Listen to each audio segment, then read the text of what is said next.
आज के अखबार में एक खबर निकली हुई है कि पलवल के पास 4 कुंटल गांजा पकड़ा गया है। यह कोई पहली खबर नहीं है, प्रतिदिन कोई न कोई खबर आती है। किसी दिन गांजा पकड़ा जाता है, किसी दिन चरस, किसी दिन अफीम, किसी दिन कोकीन, किसी दिन हसीस, कुछ न कुछ पर डे पकड़ा जाता है। हमारी यंग जनरेशन बर्बाद हो रही है नशा और शराब के कारण। सरकारें कठोर कानून बनाने की बजाय हुक्का बार खुलवा रही है, सुट्टा बार खुलवा रही है, बियर बार खुलवा रही है, डांस बार खुलवा रही है। संविधान में लिखा है आर्टिकल 47 लागू करना है, मतलब नशाबंदी, शराबबंदी करना है। नशा तस्करों की 100% प्रॉपर्टी जब्त करने, नशा तस्करों की नागरिकता खत्म करने, नशा तस्करों को आजीवन कारावास, फांसी देने के लिए कानून आज तक नहीं बना। और दुर्भाग्य देखिए, हमारे धर्मगुरु जो राम कथा करते हैं, कृष्ण कथा करते हैं, भागवत कथा करते हैं, ये समझाते तो हैं कि नशा छोड़ो, व्यसन मुक्त जिंदगी जियो, लेकिन कभी ये सरकारों से मांग नहीं करते कि नशा तस्करी के खिलाफ कठोर कानून की बात करो, कभी कठोर कानून बनाओ। नहीं, कभी नहीं मांग करते। एक बात याद रखिएगा, तू मैं करने से, आरोप प्रत्यारोप करने से, नूरा कुश्ती करने से, बतौलेबाजी करने से, टीवी में डिबेट करने से, लच्छेदार भाषण देने से, बढ़िया इंटरव्यू देने से नशा तस्करी नहीं रुकेगी। नशा तस्करी रोकने के लिए कठोर कानून, 1 साल के अंदर आजीवन कारावास, फांसी हो, 100% प्रॉपर्टी जब्त हो, नागरिकता खत्म हो, यही तरीका है, दूसरा कोई तरीका नहीं। दूसरी खबर आई है, साइबर फ्रॉड करने वालों ने एक माह से 4 लाख रुपए उसके ले लिए। एक दिन इसके पहले खबर आई थी, एक पिता से साइबर फ्रॉड करने वालों ने 10 लाख रुपए लिए थे।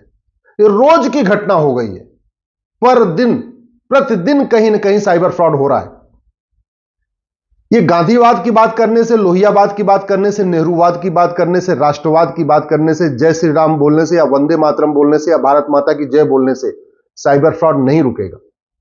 साइबर फ्रॉड तब रुकेगा जब साइबर फ्रॉड करने वालों की 100% प्रॉपर्टी जब्त करने, उनकी नागरिकता खत्म करने और साल भर के अंदर उनको आजीवन कारावास, फांसी देने के लिए कानून बनेगा।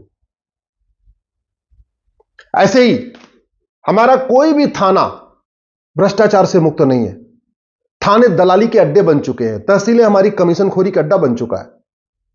ना हवलदार ईमानदारी से काम करता है, ना थानेदार ईमानदारी से काम करता है, ना लेखपाल ईमानदारी से कानून का काम करता है, ना कानूनगो ईमानदारी से काम करता है, ना पटवारी ईमानदारी से काम करता है, ना पेशकार ईमानदारी से काम करता है, ना तहसीलदार ईमानदारी से काम करता है। इतने बड़े भारत में एक भी जिला भ्रष्टाचार मुक्त नहीं है, एक भी थाना भ्रष्टाचार मुक्त नहीं, एक भी तहसील भ्रष्टाचार मुक्त नहीं।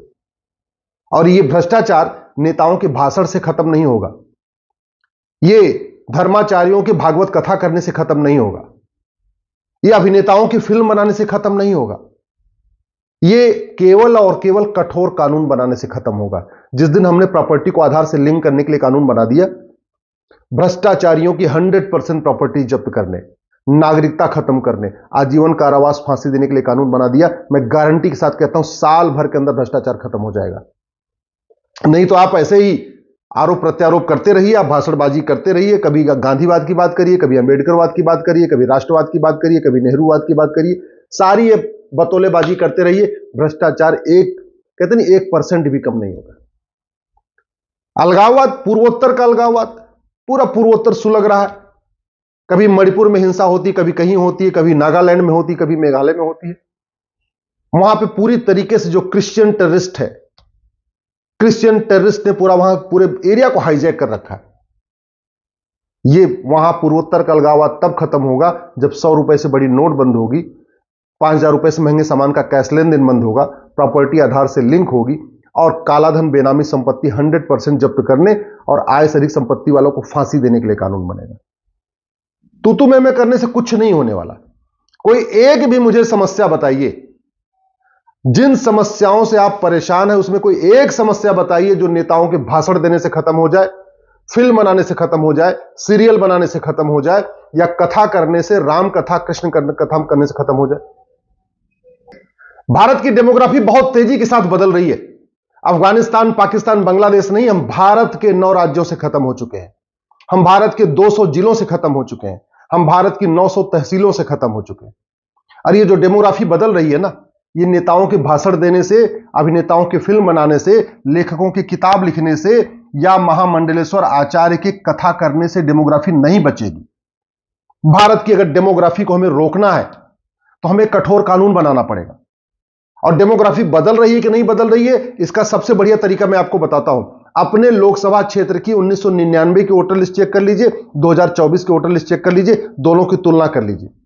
अपने विधानसभा की 25 साल पुरानी वोटर लिस्ट और आज की वोटर लिस्ट को लेके एक बार दोनों की तुलना कर लीजिए। आपको पता चल जाएगा कि आपके विधानसभा की डेमोग्राफी कितना तेजी से बदली है, आपकी लोकसभा की डेमोग्राफी कितनी तेजी से बदली है। अदरवाइज कभी डीएम से, कलेक्टर से मिलके 25 साल पुरानी वोटर लिस्ट देख लीजिए, आपको पता चल जाएगा आपके जिले की डेमोग्राफी कितनी तेज बदली।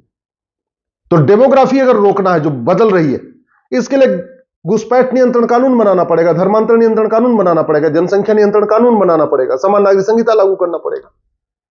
ये तू मैं करने से, आरोप प्रत्यारोप करने से, बतौलेबाजी करने से नहीं रुकेगी डेमोग्राफी, बदलती रहेगी। इलाज क्या है? कठोर कानून।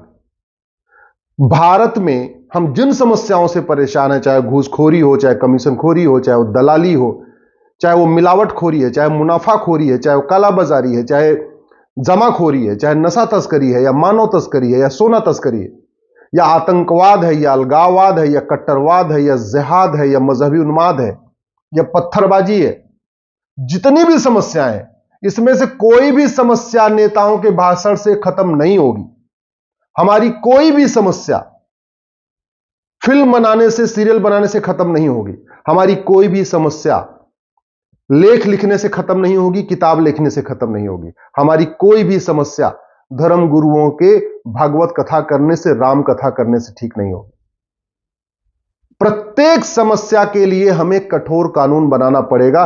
दुर्भाग्य है, न तो इस पे नेता बोल रहे हैं, न अभिनेता बोल रहे हैं, न लेखक बोल रहे हैं, न बुद्धिजीवी बोल रहे हैं, न पत्रकार बोल रहे हैं, न कलमकार बोल रहे हैं। सबका अपना अपना एजेंडा है। पत्रकारों को केवल अपनी अपनी टीआरपी बढ़ानी है, या अपने यूट्यूब के उनके सब्सक्राइबर बढ़ाने हैं, या उनको ट्विटर के उनके अपने फॉलोअर बढ़ाने। नेताओं को केवल चुनाव जीतना है, ले दे के कैसे करके वो चुनाव जीत जाए, वो पार्षद बन जाए, प्रधान बन जाए, विधायक बन जाए, सांसद बन जाए। उनका एजेंडा केवल इतना है। लेखकों को केवल उनकी किताब बढ़िया उनकी छप जाए, किताब खूब बिक जाए, उनको अच्छी रॉयल्टी मिल जाए, उनका केवल इतना एजेंडा है। अभिनेताओं का है कि उनकी फिल्म बढ़िया चल जाए। आप ये बताओ, पूरे देश में वक्फ बोर्ड ने 12 लाख एकड़ जमीन कब्जा कर लिया है। अब ये फिल्म बनाने से वक्फ बोर्ड की जमीन वापस आएगी या कानून खत्म करने से आएगी? माइनॉरिटी मेजॉरिटी के आधार पर पूरा भारत बंट चुका है। अब ये कोई फिल्म बनाने से ठीक होगा या माइनॉरिटी मेजॉरिटी का कॉन्सेप्ट खत्म करना पड़ेगा? ये जो काशी की लड़ाई है, या मथुरा की लड़ाई है, भद्रकाली की लड़ाई है, भोजशाला की लड़ाई है, ये कोर्ट के जरिए कितने साल तक लड़ते रहेंगे? बहुत आसान है, एक कानून बना दिया, जैसे प्लेस ऑफ वर्शिप एक्ट बना था, इसको place of restoration of act बना दिया जाए, एक कानून बना दिया जाए, एक साथ ही सबको रिस्टोर कर लिया जाए। ऐसी कोई समस्या नहीं है। ये जो धर्मांतरण हो रहा है, धर्मांतरण पूरे देश की समस्या है। फिर हमने राज्यों पे क्यों छोड़ा हुआ कि एक राज्य कानून बनाए? राष्ट्रीय स्तर पर कानून क्यों नहीं बनना चाहिए? ये हमारे धर्मगुरु जो सुबह से लेकर शाम तक इस बात को चिंतित हैं कि नहीं धर्मांतरण हो रहा है, और धर्मांतरण पूरे देश में हो रहा है। ऐसा कोई जिला नहीं है जहां धर्मांतरण नहीं हो रहा है, साइलेंटली हो रहा है। हॉस्पिटल में इलाज करा के हो रहा है, पैसा दे के हो रहा है, स्कूल में एडमिशन करा के हो रहा है। क्यों नहीं हम धर्मांतरण कराने वालों की 100% प्रॉपर्टी जब्त करने, उनकी नागरिकता खत्म करने, उनको आजीवन कारावास फांसी के लिए कानून बना रहे? क्यों नहीं हम घुसपैठियों की 100% प्रॉपर्टी जब्त करने, उनकी नागरिकता खत्म करने, आजीवन कारावास फांसी के लिए कानून बना रहे? क्यों नहीं हम धर्मांतरण और घुसपैठ को राष्ट्र की सुरक्षा के लिए खतरा घोषित कर रहे? क्यों नहीं धर्मांतरण कराने वाले और घुसपैठियों पे हम यूएपीए लगा रहे? ये घुसपैठिए 2000 रुपए दे के आते हैं, आधार 2000 रुपए में आधार बनवाते हैं, 2000 रुपए में बर्थ सर्टिफिकेट बनवा लेते हैं, 2-3 हजार रुपए में राशन कार्ड बनवा लेते हैं, 2-3 हजार रुपए में ड्राइविंग लाइसेंस बनवा लेते हैं। सारा का सारा पैसा केवल और केवल डॉक्यूमेंट पे खर्च करते हैं। 10 से 15 हजार रुपए में सारा डॉक्यूमेंट बनवा लेते हैं। फिर हम भ्रष्टाचार को देशद्रोह क्यों नहीं घोषित कर रहे? हम भ्रष्टाचारियों की 100% प्रॉपर्टी जब्त करने, आजीवन कारावास देने, उनकी नागरिकता खत्म करने के लिए कानून क्यों नहीं बना रहे? अगर आप मेरी बात से सहमत है, इस वीडियो को अपने फेसबुक पर जरूर शेयर करिएगा, अपने व्हाट्सएप ग्रुप पर जरूर डालिएगा, और दल गुलामी छोड़ दीजिए और कठोर कानून की मांग करिए। नहीं तो ये पॉलिटिकल पार्टियां सत्ता में आएंगी जाएंगी, लेकिन भारत की कोई भी समस्या ठीक नहीं होगी।